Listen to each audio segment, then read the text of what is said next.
Assalamualaikum warahmatullahi wabarakatuh. Bismillahirrahmanirrahim. Hamdan syukran lillah, nahmaduhu wa nasta'inuhu wa nastaghfiruh wa na'udzu billahi min syururi anfusina, may yahdihillahu fala mudhillalah wa may yudlilhu fala hadiyalah.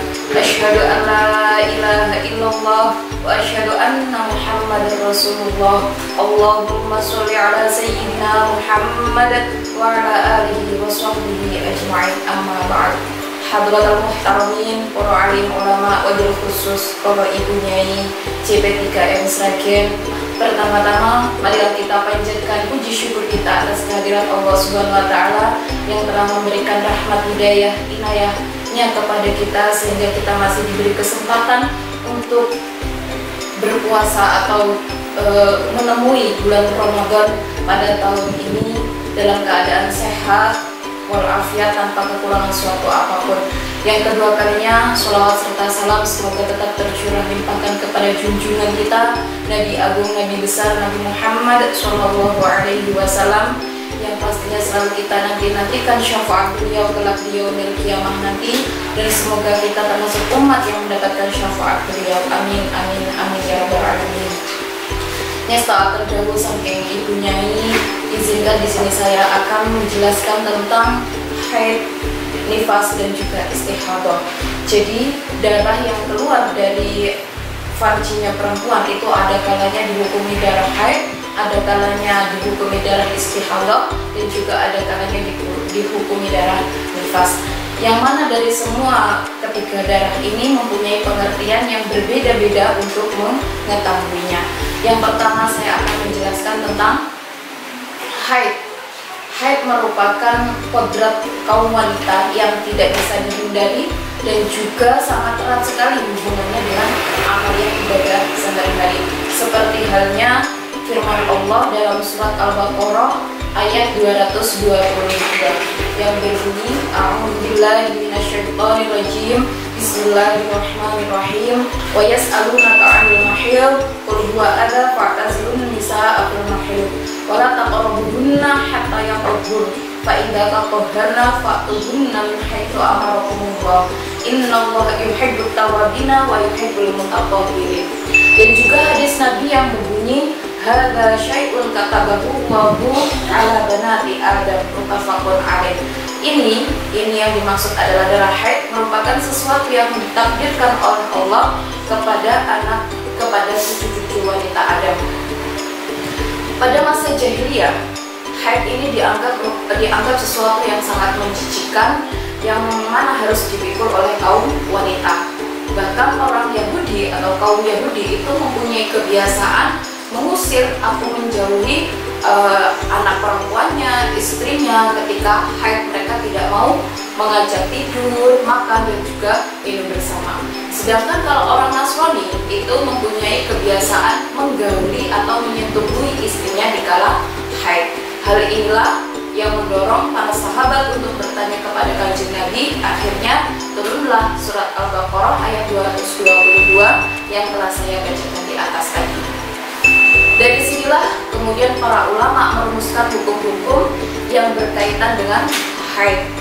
Selain itu, Imam Syafi'i dalam merumuskan haid tidak hanya berlandaskan pada Al-Quran dan hadis saja, akan tetapi beliau melakukan penelitian kepada berpuluh-puluh wanita, bahkan beratus-ratus wanita dari berbagai daerah dan juga taraf ekonomi yang berbeda-beda.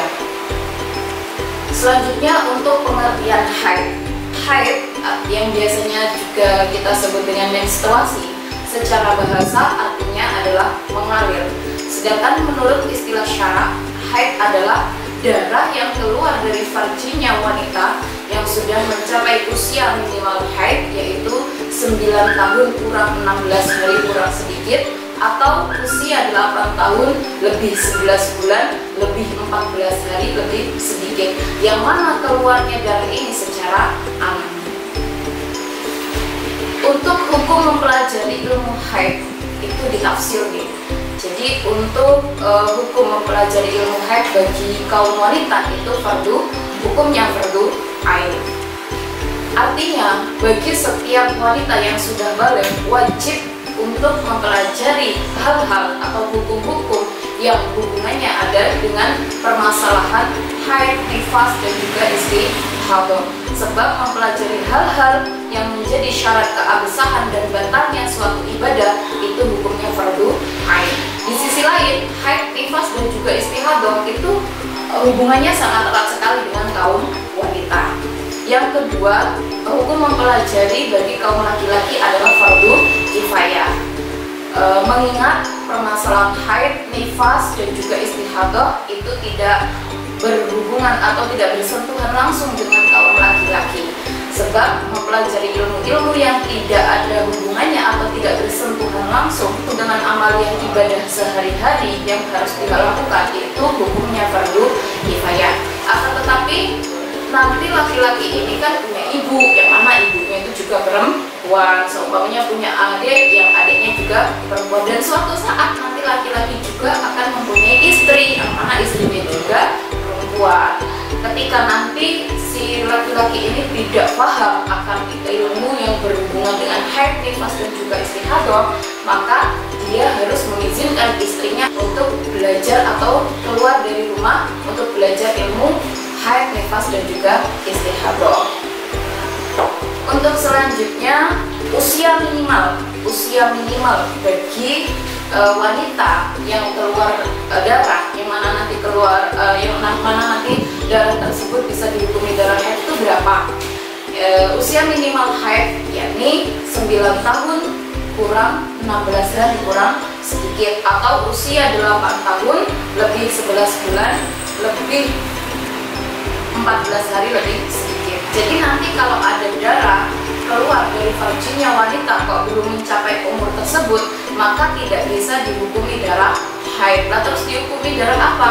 Kalau darah tersebut keluar setelah melahirkan berarti namanya darah nifas. Kalau darah tersebut tidak keluar setelah melahirkan berarti dinamakan dengan darah istihadah. Seperti itu. Contoh, ada seorang perempuan berumur 8 tahun pas kok dia mengeluarkan darah selama 5 hari, maka darah 5 hari ini semuanya dihukumi darah istihadah.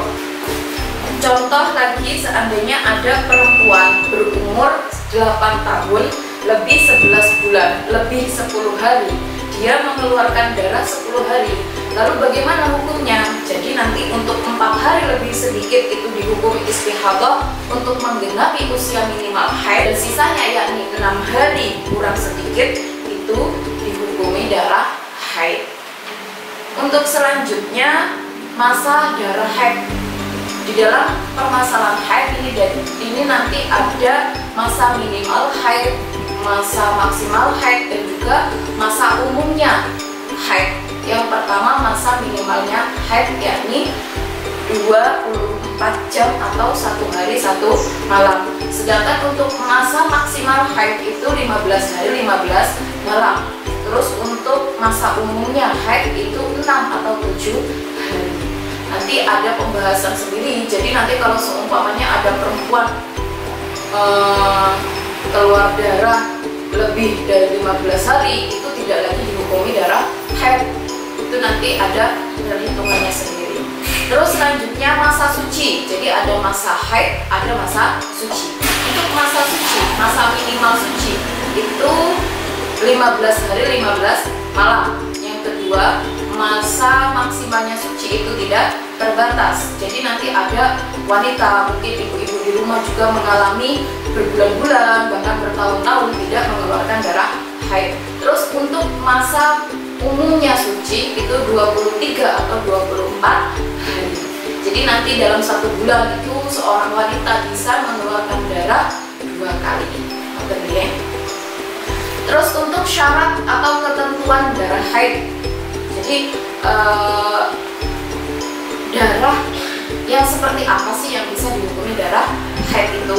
Yang pertama, darah tersebut keluar dari vaginnya wanita yang sudah mencapai usia minimal haid. Jadi kalau darah yang keluar dari selain vaginnya wanita itu tidak bisa dinamakan darah haid.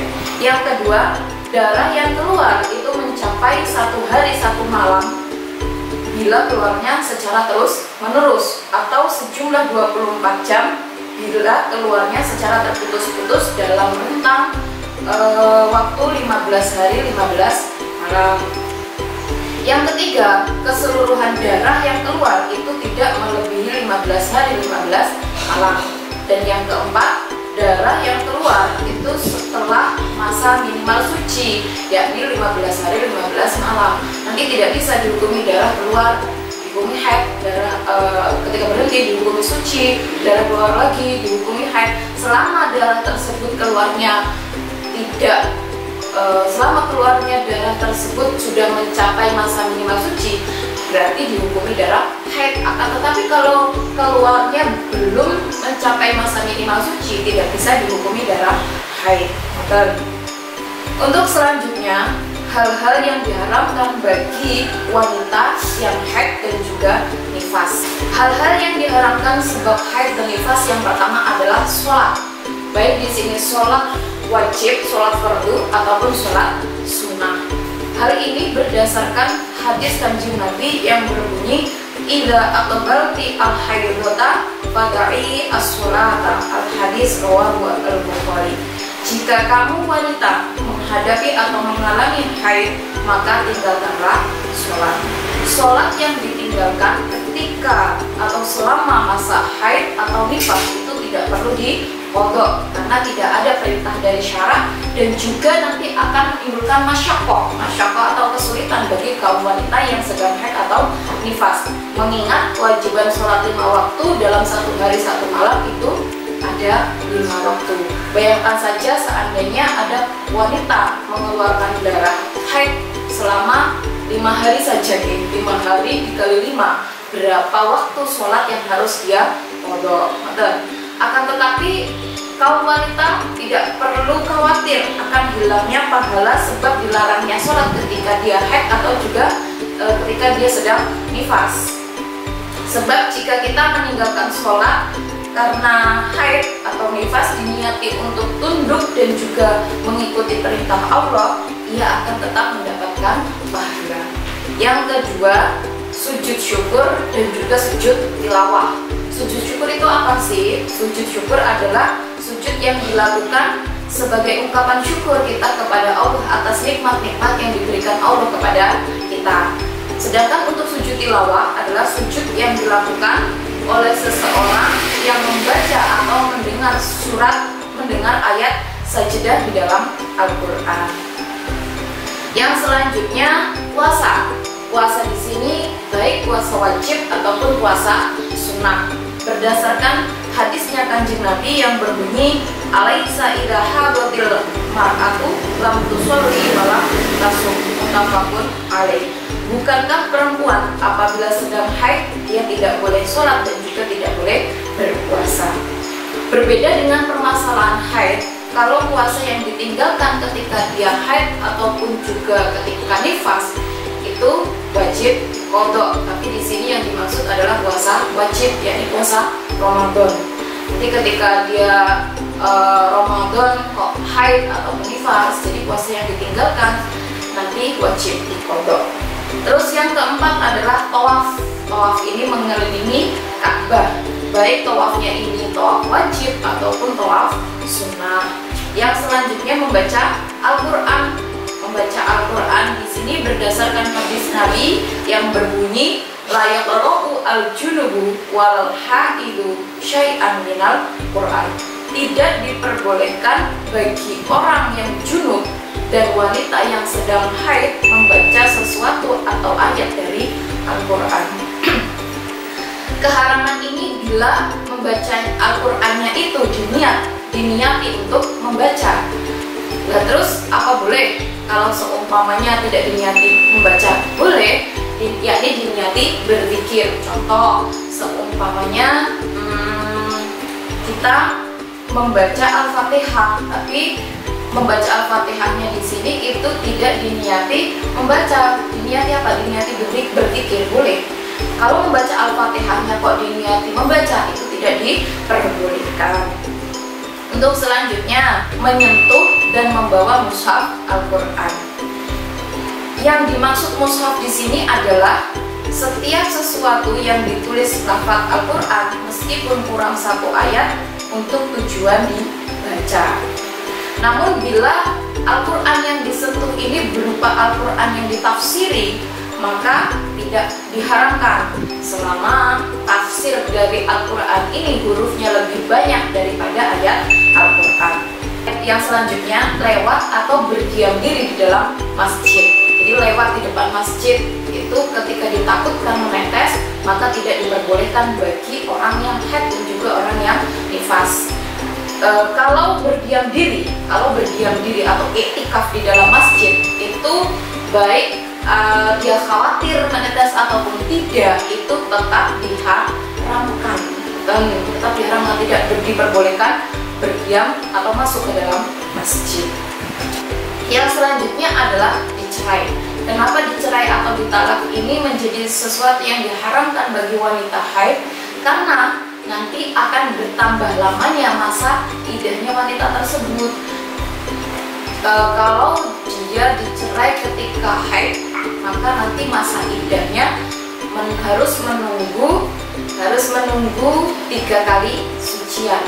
Dan masa iddah itu apa sih? Masa iddah itu masa menunggu kosongnya rahim, yang mana nanti kalau masa iddahnya belum selesai atau belum rampung, wanita tersebut tidak diperbolehkan menikah lagi.